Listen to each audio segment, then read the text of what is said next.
नमस्कार.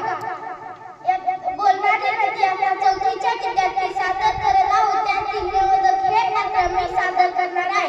चला तर आता पाहूया सर्व विद्यार्थी आपल्या पात्राचे नाव सांगतील. नमस्कार, मी आहे लीला. नमस्कार, मी आहे लीलाची आई. नमस्कार, मी आहे लीलाची आजी. नमस्कार, मी आहे नीला. नमस्कार, मी आहे लीलाचा मामा. नमस्कार, मी आहे गोळ्यावाला मामा.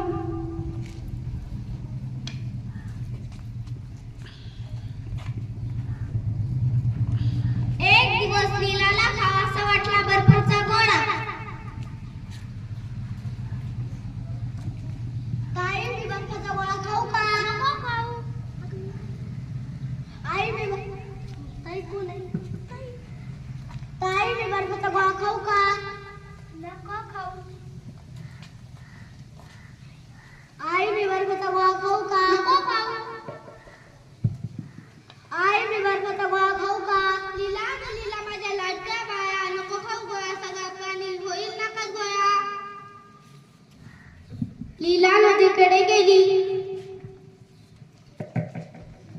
नदीला म्हणाली, नदी ग नदी, पण नदी बोलणार कशी? परत लीलाच म्हणाली, बोल ग लीला. लीलाला आलाय का? लीलाला खायचा बर्फाचा गोळा, पण ताई म्हणाल नको खाऊ, आई म्हणाल नको खाऊ, माई म्हणाल दुखेल गळा, मग खाऊ की नको? परत लीलाच म्हणाली, खा ग, पळत जा आणि पटकन खा. लीला बर्फाचा गोळा खायला पळत गेली. काका, मला बर्फाचा गोळा द्या ना. पैसे दे. लीला बर्फाचा गोळा खाऊन परत आली.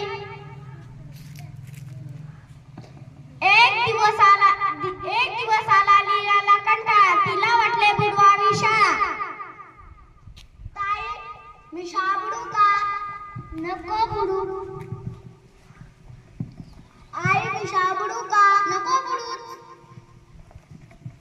माई, मी शाळा बुडू का? लीला ग लीला, माझ्या लाडक्या बाया, नको बुडू शाळा, शिकून सवरून होशील सुखी माझ्या बाया. लीला नदीकडे गेली.